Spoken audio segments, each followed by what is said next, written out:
So we're live now. We are live now, yeah. So the magic is starting. All right. So we're live. I'm Matt Friedman, Matt at the Oracle of Fantasy Labs and RotoViz. Welcome to the June 4th, 2017 NASCAR edition of RotoViz Live. I'm joined by Dr. Nick Giffen, an editor at RotoViz, a PhD in mathematics, a two-time, actually, I guess we should make that three-time qualifier for the DraftKings NASCAR main event, and one of the best NASCAR DFS players in the world. You can follow him on Twitter at roto.nick. How's it going? Doing great. Yeah, I guess you have to change that intro. Yeah, I did on the fly. There you go. I loved it. I don't think we did it on the show this week, like the actual pod. Yeah, no. Well, I guess at that point you hadn't. I mean, I guess like everyone knew, but we hadn't, at least like within the confines of the show, discussed it. So Right. yeah, moving forward, it will be three-time qualifier for the DraftKings NASCAR main event. So Nick, we have the Dover race this weekend, and actually just before that, I want to say it's nice to be back on the show after traveling for 3 weeks, and then we had like the off week there. So anyways, it's nice to be back on the live show. It's been about a month, but yeah, we're glad to have you back.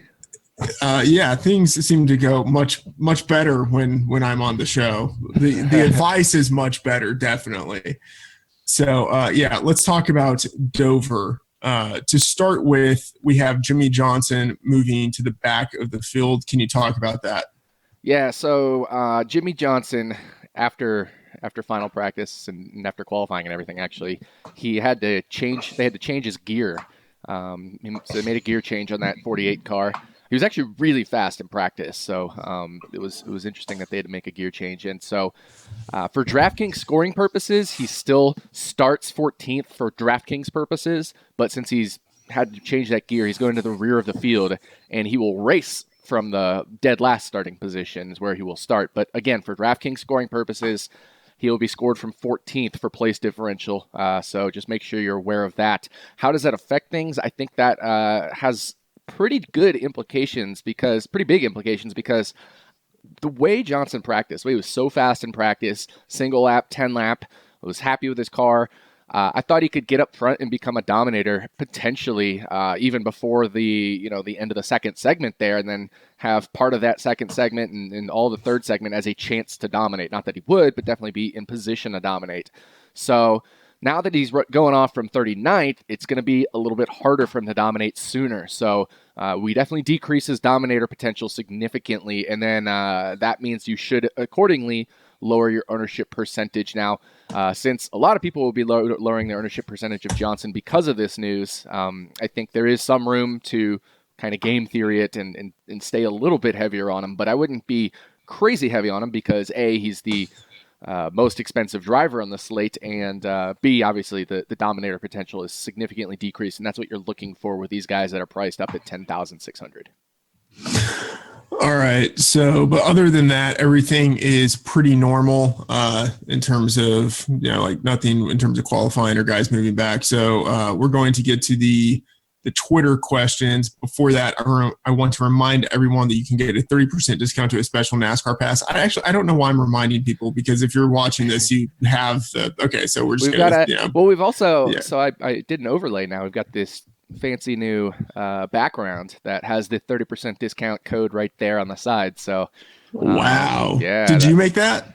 Well, so Scott Smith, I think, made it, and I kind of edited it from the NFL version. So yeah, so we've got a nice fancy thing there. But, if you haven't subscribed for the season yet, the 30% discount means it's $63 for the rest of the season. There's 23 races left, so that's still $275 per race, whereas if you're signing up every week for $7 a race, you're definitely getting a deal by signing up for the rest of the season with that discount code.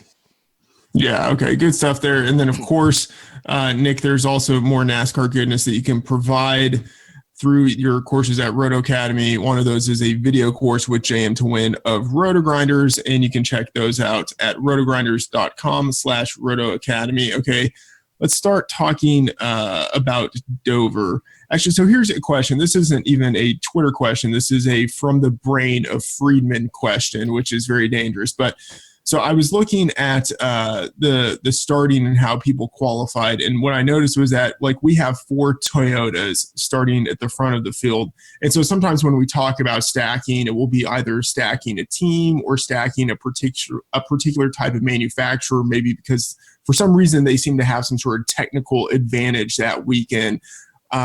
There aren't all that many Toyotas in the field to begin with, but you have 4 of them starting right at the beginning, and you have 6 of them in the top 10. What do you think is going on there, and does that have any sort of potential implications for how people might want to construct their rosters? Yeah, that's a really good question. They certainly, especially the JGR Toyotas and by extension the Furniture Road Toyotas, were exceptionally fast in qualifying. I think this still comes down to, though, what drivers will do with their track history, track type history, these steep tracks. So while I think it's totally fine to stack the Toyota guys, you just have to remember that so many Toyotas starting that far forward is really going to hurt your place differential potential. Right. So I would just pick 1 or 2 of them in mix and match lineups. And I'm not too worried about stacking them given 400 miles, so many things can happen. Although I will say they probably will work together on the initial restart and maybe some of these first few restarts, which I think probably gives Kyle Busch a little bit extra potential to dominate. I would expect him to get out front and maybe Truex to fall in behind. Now, that doesn't mean Truex won't eventually pass him if he has a faster car, but I expect on the very initial restart of the race, those 4 JGR/Furniture Road Toyotas to kind of get in line and help each other out there at the beginning. Okay. So, let's start talking about some of these Twitter questions here. So, which sub $5,000 drivers do you think are usable? That's, I think, a question of, are any of them usable, and then which ones? Yeah. So I actually think we can use a couple of them. I think I'm scrolling down to their prices here. I think both Ryan Sieg and Ross Chastain are usable, and the reason is kind of multifold. First of all, they're super cheap, obviously. They help you get in these multiple Dominator lineups where you want to maybe go like Kyle Busch and Truex or Larson or several of those drivers, as well as maybe Joey Logano with place differential or Jimmy Johnson or some of these more expensive drivers, because you can definitely do a lineup with 4 of them. And the other facet is both of them practiced equal to or better than their qualifying rank. So their practice rank was equal to or better than their qualifying rank in both post-qualifying practice sessions in the single lap time. Obviously, they didn't make 10-lap runs, but that shows maybe there's a little bit of potential for them to move up on speed. There can be carnage at Dover from time to time, as we talked about earlier this week. There was 15 cars in this race last year, the spring race, that didn't finish anywhere near the lead lap. And so if they avoid that, they'll be probably in the winning lineup if they can move up 15 spots from 38th, 39th, and move up into the top 20, 25, or sorry, top 30, or even possibly top 25. So, I definitely think those 2 are both usable, and they both have okay histories in the Xfinity series at the steep tracks. So, I think they're both totally fine to use if you're wanting to go with 4 expensive drivers, but I think that's really the way you're going to want to use them, is if you're doing a lineup where you have 4 expensive drivers. Okay, and again, you were talking about Sieg and Chastain? Yeah, Sieg and Chastain. Mm-hmm. Are there any others under 5,000 that you think have the potential of those 2 guys? Any other under 5,000? I would say probably not. I think Cody Ware, he's at 4,400. I guess he could if there's a bunch of carnage, but I don't think he'll be as fast as either Sieg or Chastain. And then the only other drivers are Greg Galding and Carl Long, who Long isn't even racing. Greg Galding qualified a little too far forward for my liking. Then there's Jeffrey Earnhardt and Matt DiBenedetto. Earnhardt hasn't been that quick. And then Matt DiBenedetto also qualified too far forward for my liking, and he was not happy with his car in final practice. Even though he's a great steep track racer, I just don't think he's very happy with his car, and he qualified a little too far forward. Okay. So, one question. The model loves Truex. It also likes Harvick and Jimmy Johnson, although I'm not sure when this was posted in relation to when we found out he was moving to the back. But what are the possible reasons why the model would like these guys? And is there any kind of game theory optimal plays or leverageability with them? So Truex and Johnson we're talking about? And Harvick. And Harvick. So the model likes Truex a ton this week. It thinks he's going to dominate over 100 laps, which is kind of unheard of. I tend to believe that it's going to be Kyle Busch who probably leads the most laps over Truex. So this is one spot where I'm going away from the model, and that's just because it's really hard to predict dominators for the model. I mean, it's much easier to predict finishing position. The R-squared this week on out-of-sample data is around 0.58, but the model on dominators is around 0.3 to 0.4. So it's about half of what the finishing position model is. So take the Dominator. I always say take the Dominators more like a probabilistic thing. And this week, I think it's going to be Kyle Busch over Truex. So I think there's definitely some leverage you could go there if a lot of people are using Truex. I think, especially in GPPs, I think there's some kind of game theory plays there where you could go underweight on him. I expect him to be, 35% owned, 40% owned, maybe even a bit higher.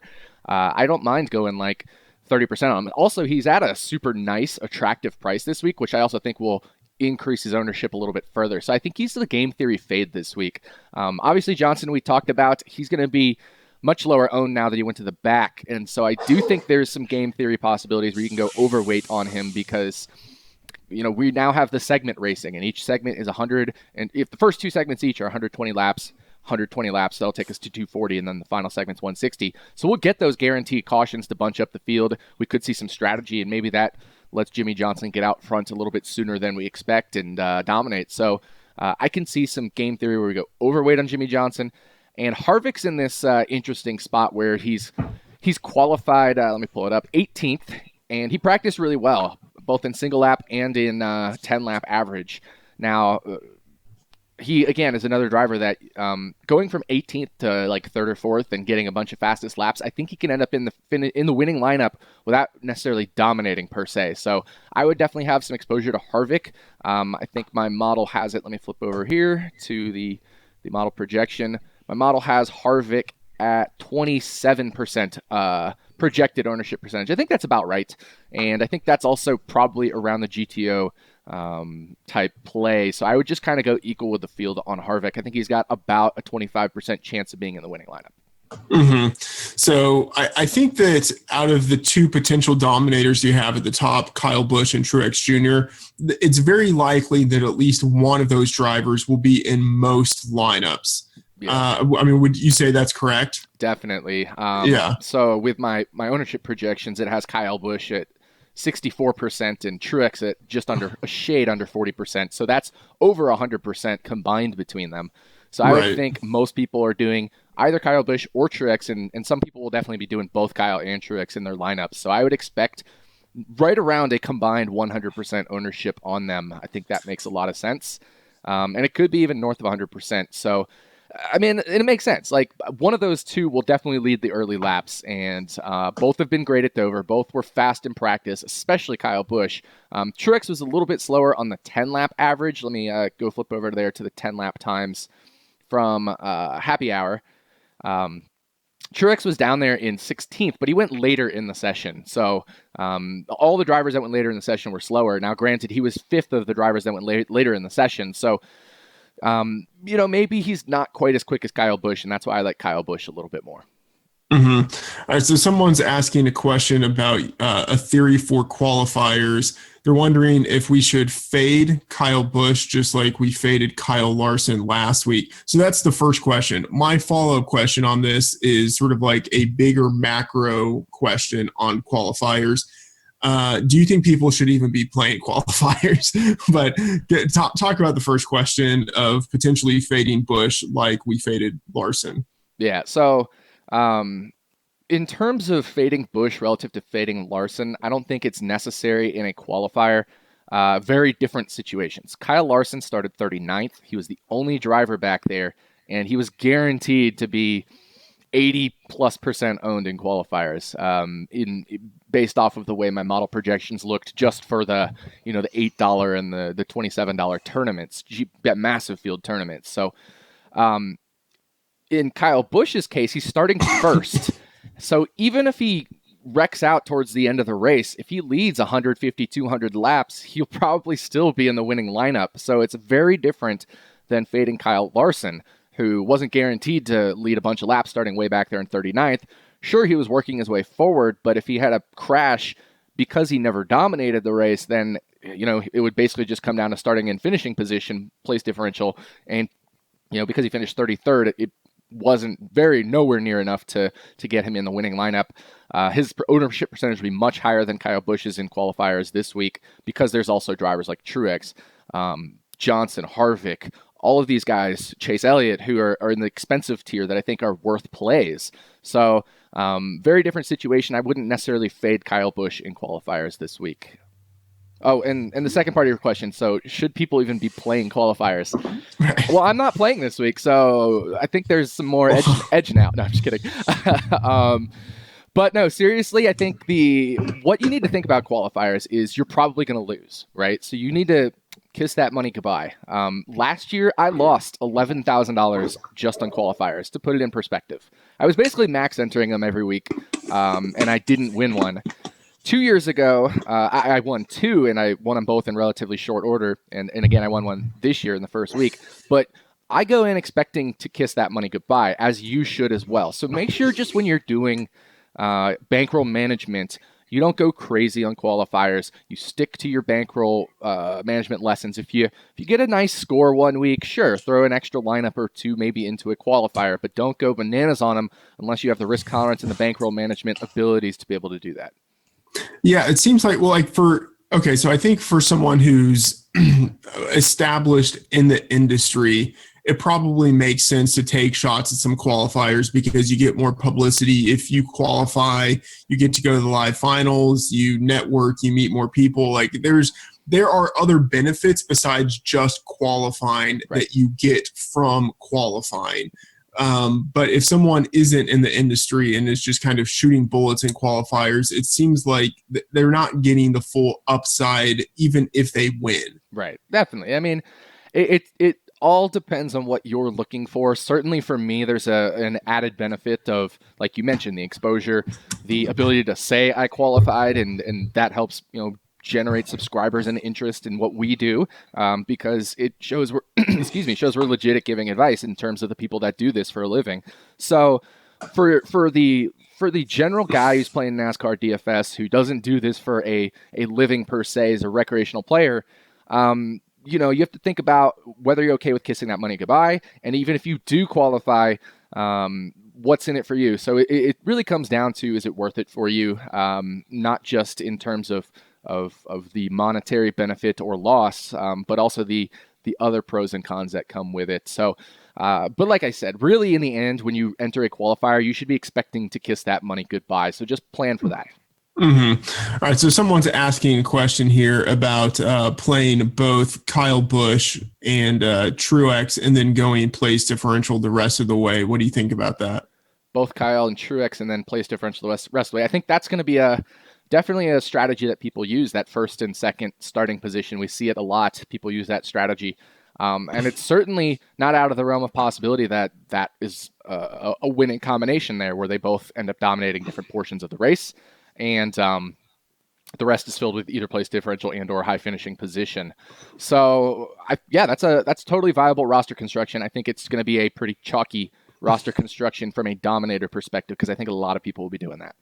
Mm-hmm. All right. So you mentioned Sieg earlier. It makes sense for GPP. Someone's asking about cash games. Would it make more sense to go with a more balanced lineup instead of having Sieg in there? It depends if you want to take an extra shot at a Dominator, because this is a 400 lap race. And as we talked about on the podcast, there are about 50% 2 Dominator, 50% 3 Dominators in this race. So it depends on how many of those bullets you want to take in your cash game lineup at Dominators. I think if you want to do 3 bullets, then I think Sieg is actually possible in cash games. I really do. If you want to go 2 bullets at Dominators, then I think you probably want to go with a little bit more balanced approach. You could use somebody like a Logano, who's priced down this week at 9,200, or Boyer, different things like that for place differential, and then maybe some of those 6K drivers to round out your cash game lineup. So it depends on your approach to Dominators and cash games.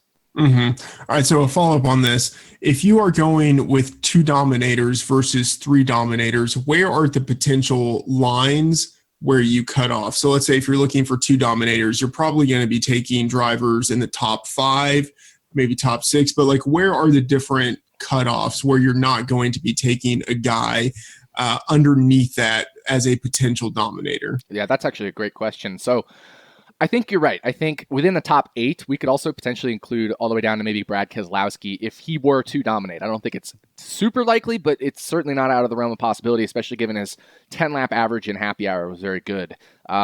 So I think down to 8th, if you want to do a 2-dominator lineup, you could include 2 drivers starting in the top 8 that you think have a chance to dominate. If you want to go to 3 dominators, definitely I think it's possible you can expand towards Jimmy Johnson in 14th, Kevin Harvick in 18th. I don't think anybody after Kevin Harvick will be a dominator in terms of starting position. So I don't think I'd go anywhere past 18th, but Harvick also has a fast car. He's pretty comfortable with it, so I could also see him dominating a portion of the race. It'll be more likely that it's later in the race, which is why I think you can go further down the order if you go towards a 3-dominator lineup. You can consider Harvick or even Johnson, even though Johnson's starting way far back now. Theoretically, technically starting 39th or on the track, and by DraftKings technically starting 14th. But I think, like I said, at that final segment, there's still a chance Jimmy Johnson dominates a good chunk of that final segment. So, I would say up to 18th in terms of DraftKings scoring position if you want to go 3 dominators. Mm-hmm. Yeah. Although I would add on to that, probably judiciously picking the drivers outside of the top 10 as potential dominators. It's not like you're grabbing somebody. I'm not sitting here and saying, Austin Dillon in 9th is going to dominate the race, because I don't think he will. Right. Okay. Someone's asking about Danica and or Dinger as a potential GPP option. I like them both. I think they're both fine plays. They both had single lap practice times that were higher than their qualifying rank. I think it was in both post-qualifying practice sessions. So I think they're both perfectly fine GPP plays, and I definitely have exposure to both. I like Danica a little bit more than Dinger for splitting hairs, just because she starts further back than Dinger, who starts a little bit further forward. So that's kind of, if you wanted to pick one over the other, I'd go Danica. Mm-hmm. All right. Someone is asking, is Harvick the pivot off of Johnson? Harvick is definitely the pivot off of Johnson, and I think it's going to make for a bit higher ownership percentage on Harvick maybe than the model originally projects, because obviously my model was done right after final practice before we got the Johnson news. So, lower Johnson's ownership projection a little bit, I don't know, 5-10% maybe, and add a good chunk of that onto Harvick's ownership percentage projection. Mm-hmm. Someone's asking, okay, they're saying besides Chase Elliott, who do you think your model is projecting way off in terms of ownership percentage? And you just talked about, Johnson and Harvick there, but can you talk actually about Chase Elliott? Yeah, so when I wrote up my article, and it's kind of a catch-22 I'm in a little bit, in that I wrote up Chase because I thought he would be pretty low owned, and I hadn't finished running my ownership projections yet. And the reason is my ownership projections include a term in the model for my picks, because my picks do actually influence ownership percentages. So when I pick Chase Elliott, of course, that's going to bump up his ownership percentage.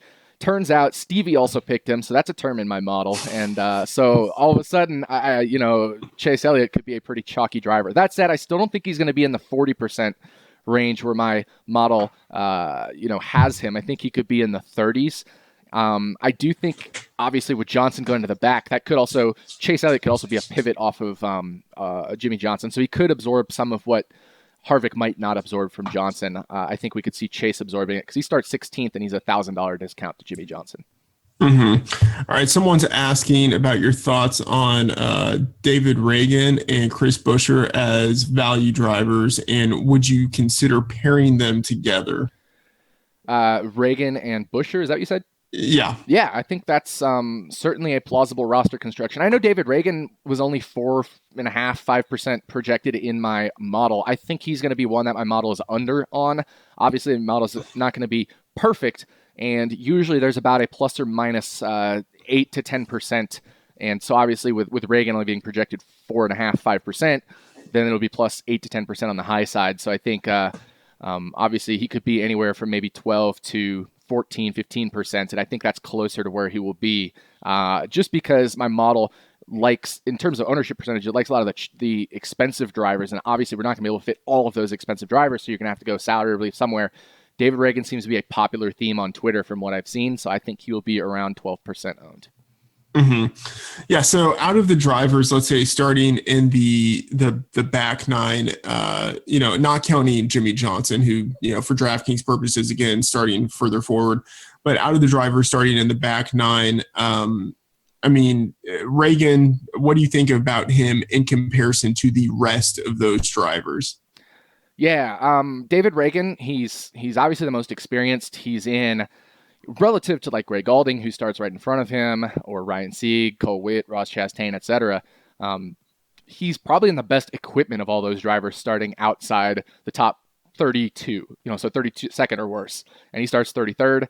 He practiced 3 spots better than his qualifying rank in second practice and 1 spot better than his qualifying rank in final practice. So both of his post-qualifying practice sessions in terms of single lap speed were better than his qualifying rank. And that's one of the things I do look for when looking for place differential potential. So David Reagan, of course, I think is the strongest play of the drivers starting 32nd or worse. And I think he will be pretty chalky because he's priced down at 5,100 this week. So I think he's a super chalky play. So I'm trying to go a little bit different than purely David Reagan lineups when I'm dumpster diving down there in the 5,500 or less dollar range. Mm-hmm. Okay, so I think I saw a question where somebody said, "Are Joe Dirts or Josephine Dirts or something?" Because Danica's down in the Joe Dirt range this week. Yeah.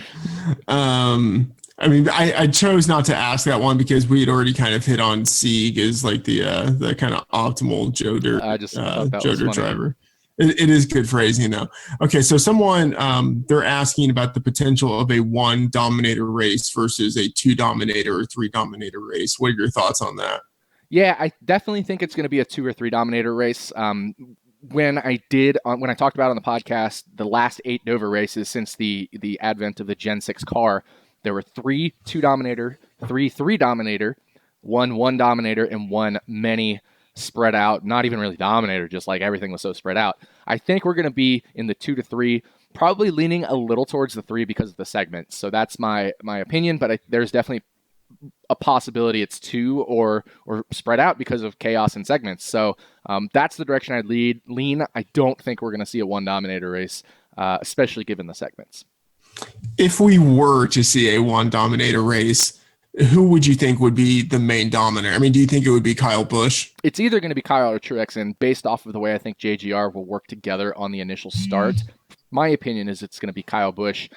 I can understand also thinking it could be Martin Truex Jr. He's just been so damn good this year. And even at Bristol, where he had a terrible track history, he dominated just a ton of laps in that race, and he's never run well at Bristol. So, obviously Bristol being one of the most closest comparable tracks to Dover, I think it's also possible it's Truex. But my feeling today tells me it's Kyle Busch's time, especially given we're going to go down narrative street here a little bit. Kyle Busch was pissed last week after the race. He went in the media center, took a question from one of the ESPN reporters and he said something like, I can't remember, and then just put the mic down and left. And that was his media session there. He was so angry, and he got a bunch of heat for it in the media. Brad Keselowski gave a bunch of heat for it. Keselowski and Kyle Busch, no love lost there. So I can definitely see Kyle Busch wanting to make a statement this week. All right. So here's a question. You talked about whether you think it's going to be 2 Dominator or 3 Dominator, and that obviously has implications for GPPs. How are you leveraging your likelihood on this? I'm phrasing that horribly, but the likelihood of 2 versus 3 Dominators, how are you using that in cash games in particular? Are you going more 2 or more 3? So in cash games, I'm still actually debating my cash game roster construction here. Obviously, I wrote up my plays, and then Jimmy Johnson getting moved to the back. He wasn't a cash game pick, but I think that affects maybe how the race will play out a little bit. And I did write up Joey Logano. I'm finding it hard to decide on a 2 or 3 for cash in terms of Dominators. And that's really going to come down to, do I want to play 3 Dominators, then I'm not going to use Logano, or do I want to take a shot at 2 Dominators, then I probably will use Logano. So that's what it comes down to for me. I think most likely I'll probably end up going the route where I take 3 bullets at Dominators, because if I get, even if it's not a 3 Dominator race, but it's 2 and I get both of them, I'll be in great shape for cash games. So I think I'm going a 3 Dominator bullet roster construction. I'm just not 100% sure that's the way I'm going to go yet. Mm-hmm.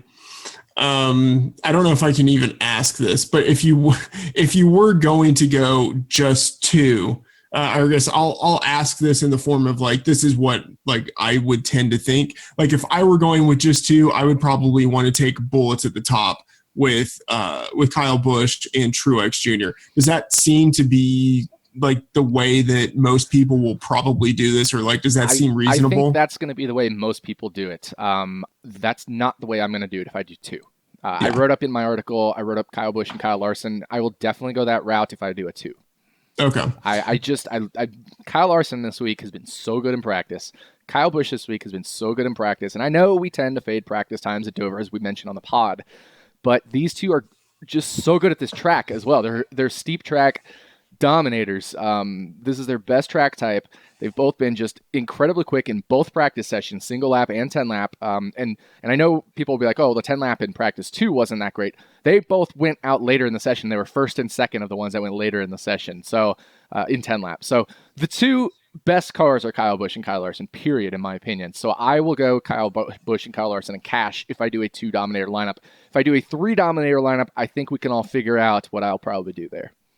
All right. So rank these 3 pairings for cash games: Ware and Boyer, Reagan and Blaney, Danica and Kane.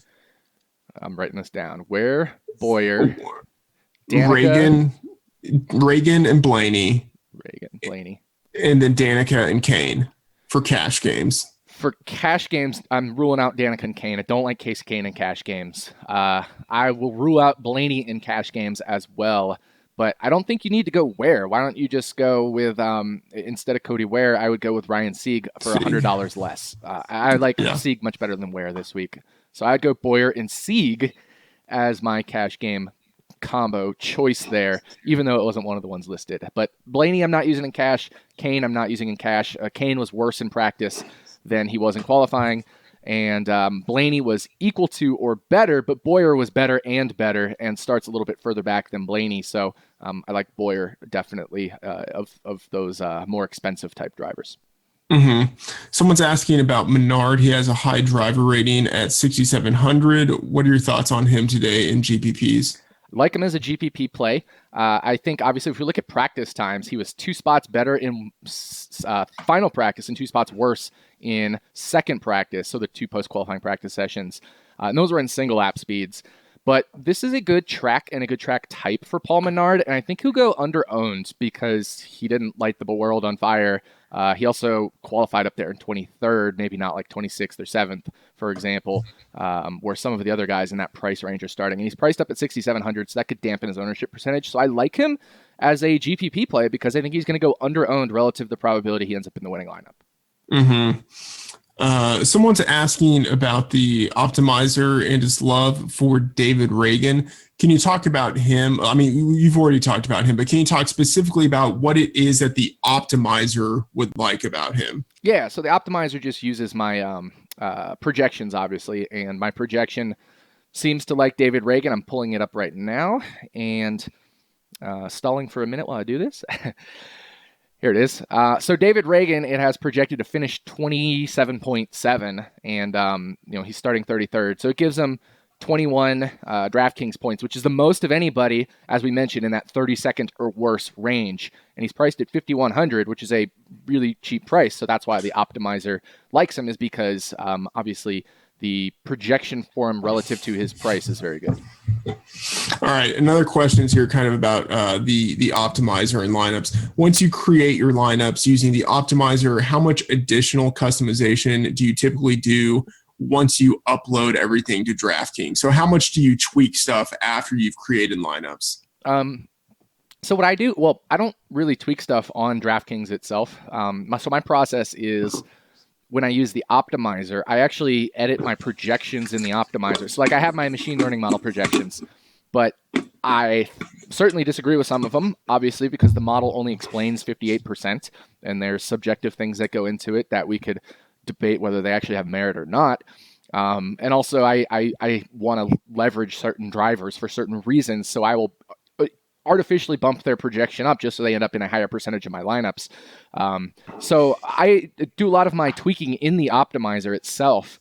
Then I export it to that CSV format and then upload that into DraftKings. And so I usually am not doing too much tweaking on DraftKings after I've used the optimizer. But I definitely recommend tweaking projections and tweaking ownership percentages to where you want them to be to get the drivers you want.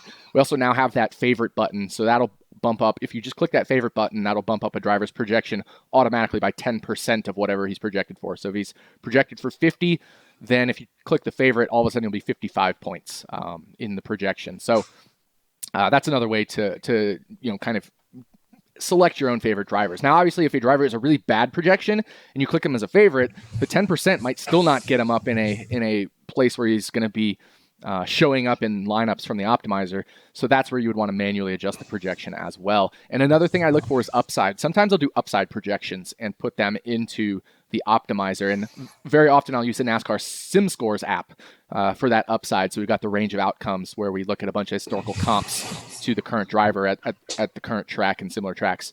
And so that's also another way that I will use the optimizers to use upside projections.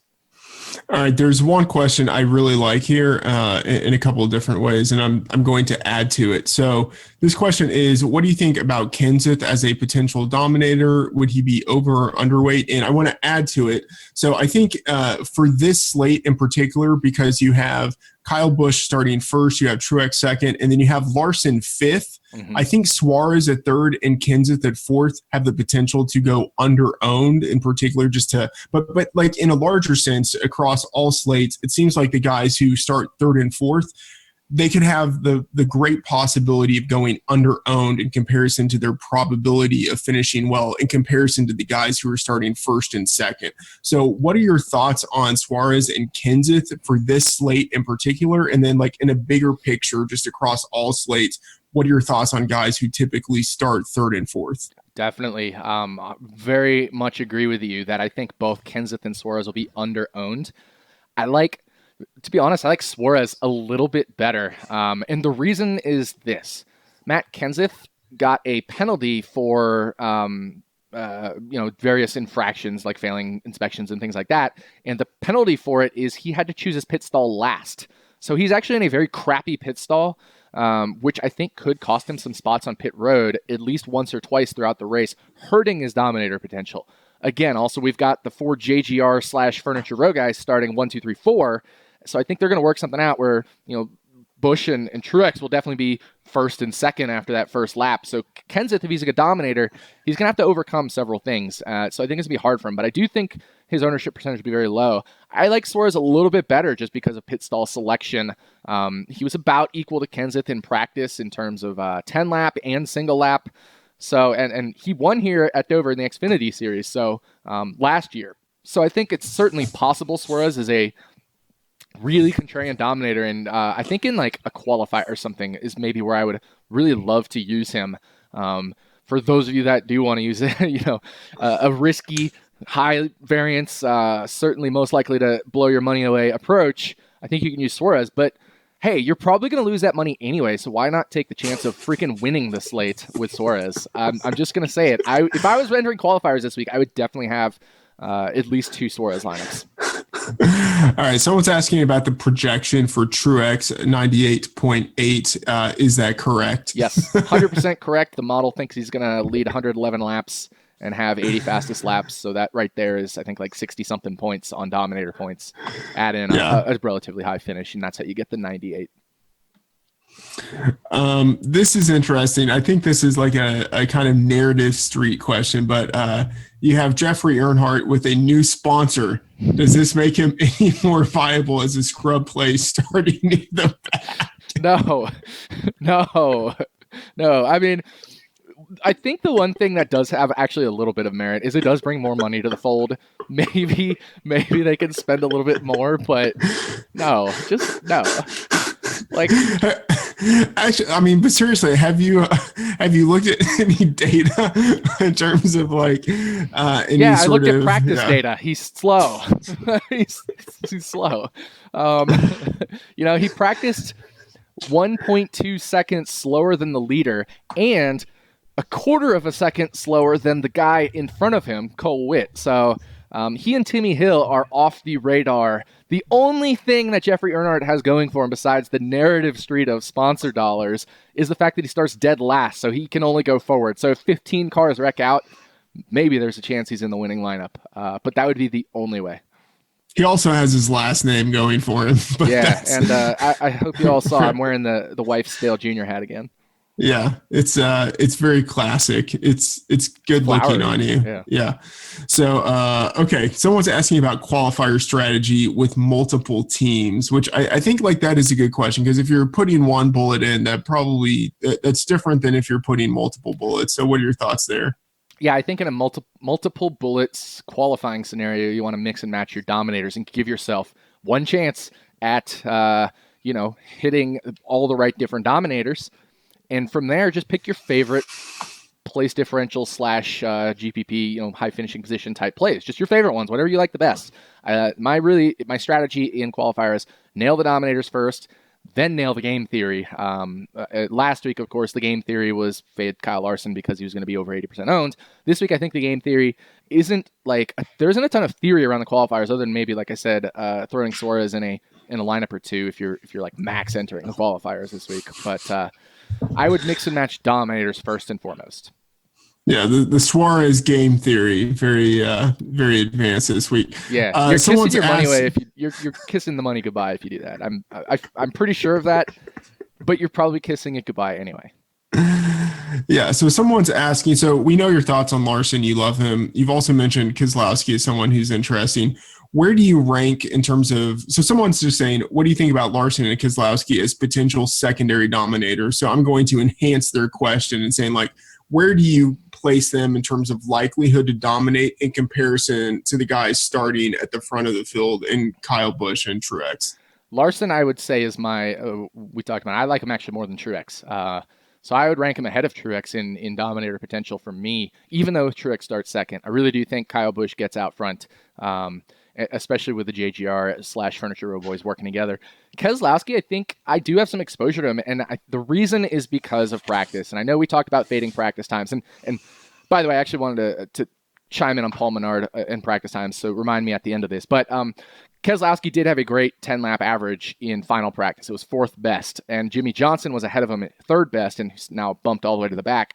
So I think there's some sneaky potential for Brad to be a dominator. This is a okay track type for him. He's not in the top 4 or 5, but he's right outside that next tier, and he had a very fast car. So I think there's dominator potential there, and I think he'll go under-owned because of that. So, we talked about Suarez and Matt Kenseth going under-owned. I think Brad Keselowski's in that awkward 8th starting position where it's unlikely he'll dominate. He's a very expensive price. So I could see him down around 10, 12, 15%.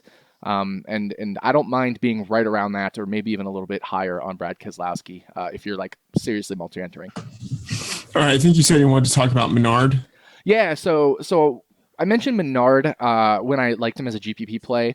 The reason was because it's a very good track type and track for him, and I think that gives me a lot of weight because his practice times were, like I talked about, too slower and too faster than his qualifying. So he qualified 23rd. One practice was 21st and one practice was 25th.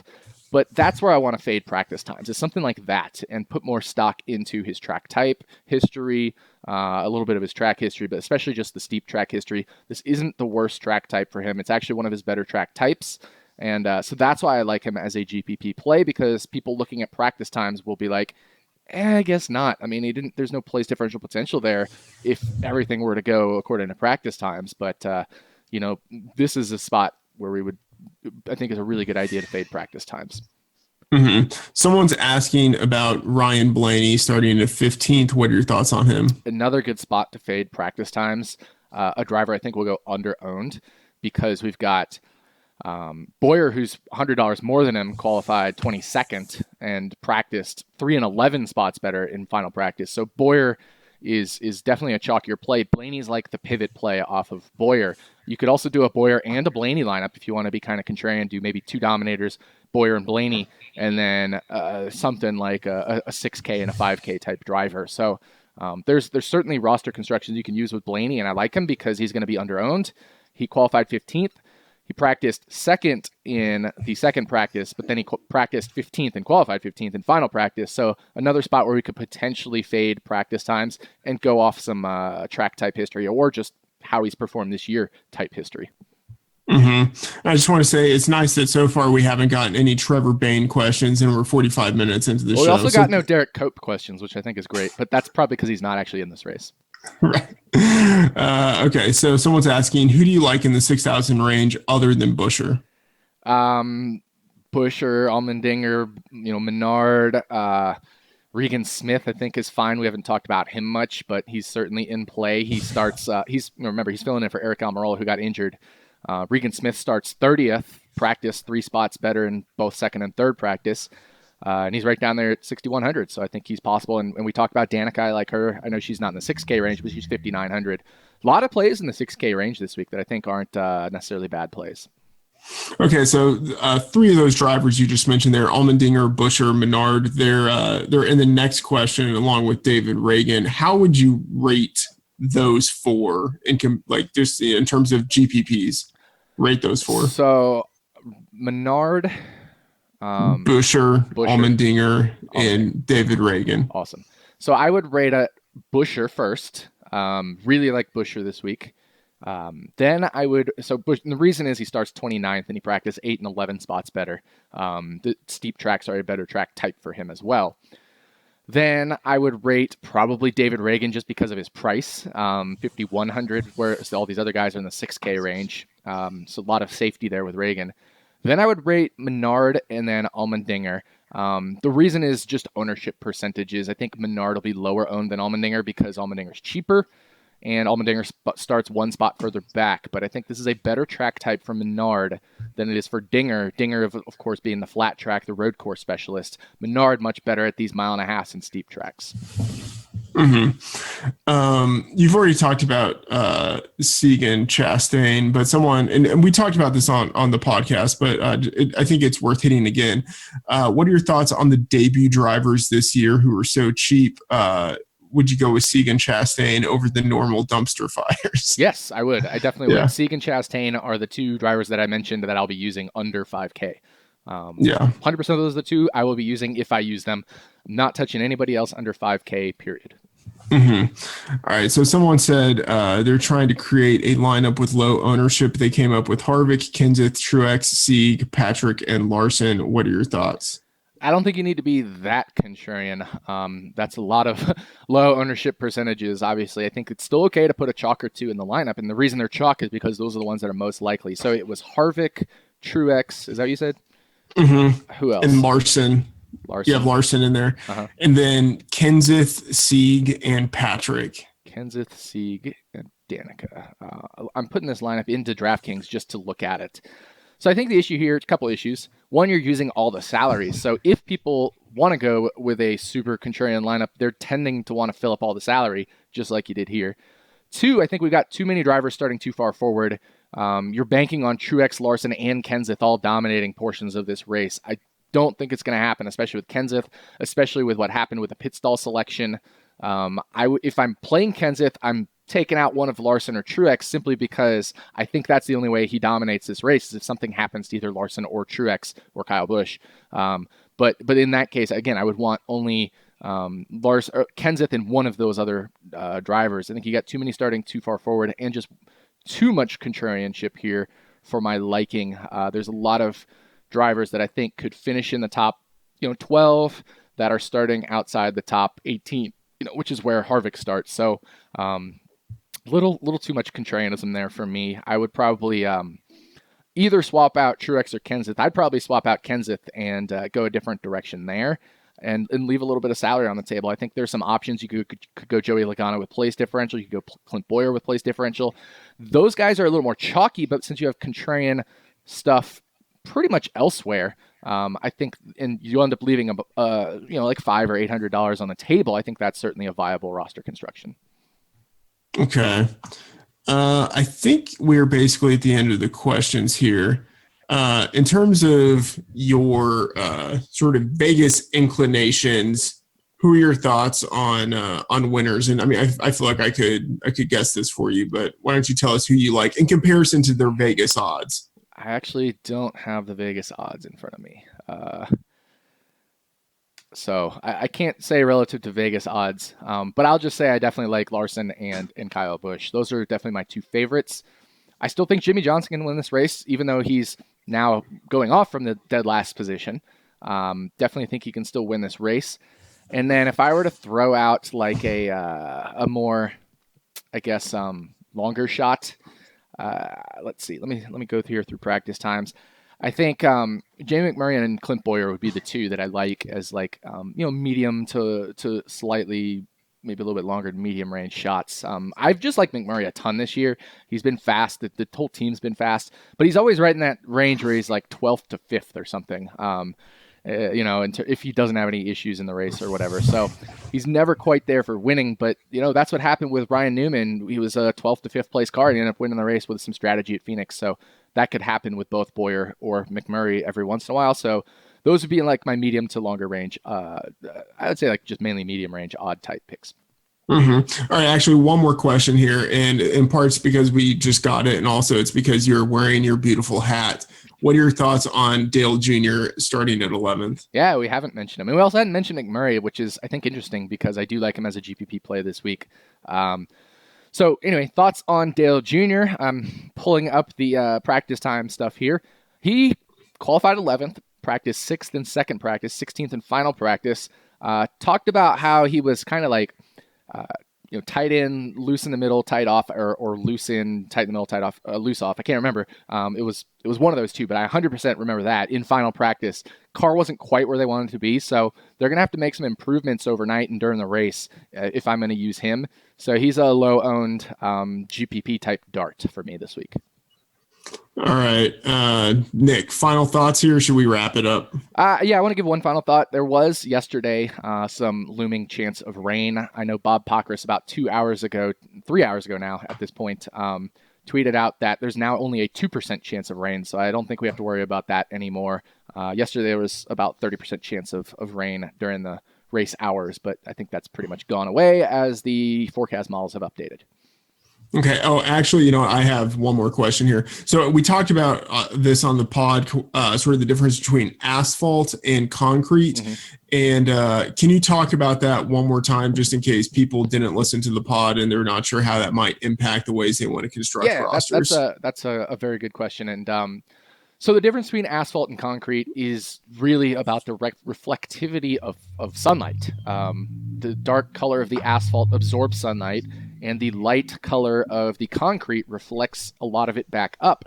So track conditions are more stable at Dover than they are at some of these concrete tracks where the race could be 400 or 500 miles and the sun or clouds or different things can change position in the sky.